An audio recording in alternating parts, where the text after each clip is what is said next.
बांकीपुर विधानसभा seat पर होने वाले उपचुनाव के लिए जनसुराज पार्टी ने प्रशांत किशोर को अपना उम्मीदवार घोषित कर दिया है। पार्टी के प्रदेश अध्यक्ष मनोज भारती ने इसकी आधिकारिक पुष्टि की है। ये सीट बीजेपी के राष्ट्रीय अध्यक्ष नितिन नवीन के राज्यसभा सांसद चुने जाने के बाद खाली हुई है। इस वीआईपी सीट पर आगामी 30 जुलाई को मतदान होना है, जिससे यहां का अब मुकाबला बेहद दिलचस्प हो गया है। इस मौके पर प्रशांत किशोर ने कहा कि 4 सालों से जनसुराज ही मेरी जिंदगी है। पार्टी ने मुझे जो जिम्मेदारी दी है उसे पूरा करने का प्रयास करूंगा। बांकीपुर से अगर जीत मिलती है तो उससे पार्टी का मनोबल काफी बढ़ेगा और पार्टी आगे बढ़ेगी। जनता का आशीर्वाद मिला तो जीतेंगे।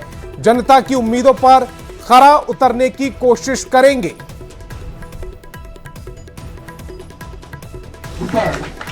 ये जिम्मेवारी, ये भरोसा मेरे कंधों पर रखा है और सबसे पहले मैं उनको आश्वस्त करना चाहूंगा कि पिछले 4 वर्षों से जनसुराज ही मेरा जीवन है। आगे कम से कम 10 वर्षों तक, जब तक बिहार में बदलाव की संकल्पना को चरितार्थ न कर लिया जाए, तब तक दूसरा कोई जीवन में उद्देश्य नहीं है।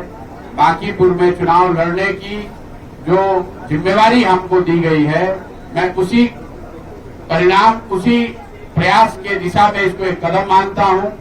जो नवंबर 2025 में हजारों लाखों लोग जनसुराज के विचार से, इस प्रयास से जुड़े थे और कहीं न कहीं परिणाम आने के बाद उनके मन में थोड़ी उदासी या हताशा थी।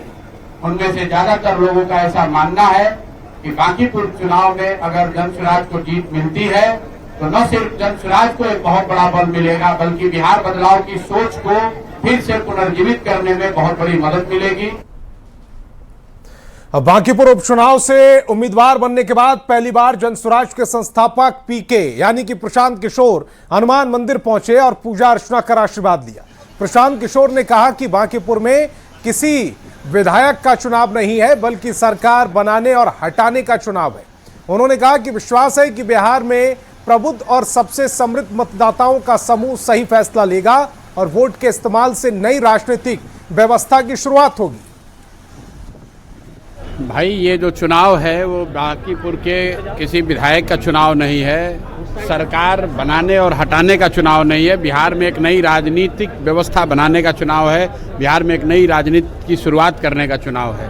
उस नज़रिए से महत्वपूर्ण भी है, चुनौतीपूर्ण भी है, लेकिन मेरा विश्वास है कि बिहार की सबसे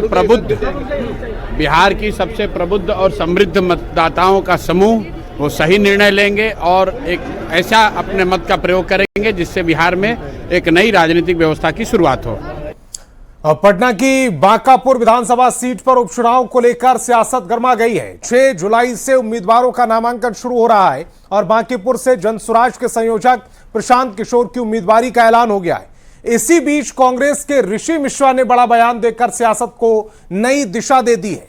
ऋषि मिश्रा ने कहा है कि कांग्रेस प्रशांत किशोर को समर्थन देगी। उन्होंने दूसरे दलों से भी बीजेपी को हराने के लिए साथ आने की अपील की है और विपक्षी दलों को एक ही कॉमन कैंडिडेट देने की अपील की।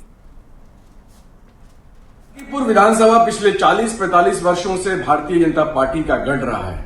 भारतीय जनता पार्टी के एमएलए वहां से होते आए और अभी वो भारतीय जनता पार्टी के राष्ट्रीय अध्यक्ष का विधानसभा चुनाव है, उपचुनाव होना है। हम लोगों को as a opposition party single candidate वहां पे देना चाहिए, तभी हम भारतीय जनता पार्टी को चैलेंज कर पाएंगे। अगर प्रशांत किशोर वहां से चुनाव लड़ना चाहते हैं तो उनको कांग्रेस के हाईकमांड, आरजेडी के हाईकमांड से भी बात करनी चाहिए और अगर वो इच्छुक है तो हम लोगों को भी, क्योंकि वो भारतीय जनता पार्टी का A++ सीट है, भारतीय जनता पार्टी को चैलेंज करने के लिए हम लोगों को भी उनकी मदद करनी चाहिए। इधर आरजेडी प्रवक्ता एजाज अहमद ने कहा है कि बांकीपुर उपचुनाव को लेकर आरजेडी की ओर से फैसला लालू प्रसाद और तेजस्वी यादव लेंगे और उसी फैसले के साथ पूरा आरजेडी खड़ा रहेगा। हालांकि उन्होंने ये जरूर कहा कि बांकीपुर में बीजेपी को रोकने की विपक्षी पार्टियों की पुरजोर कोशिश रहेगी। को पता है कि बांकीपुर विधानसभा उपचुनाव भारतीय जनता पार्टी के राष्ट्रीय अध्यक्ष नितिन नवीन जी के द्वारा इस्तीफा देने के बाद कराए जा रहे हैं, इसलिए ये चुनौती है और इस संबंध में गठबंधन या उम्मीदवार के संबंध में कोई भी फैसला हमारे राष्ट्रीय अध्यक्ष राष्ट्रीय कार्यकारी अध्यक्ष लेंगे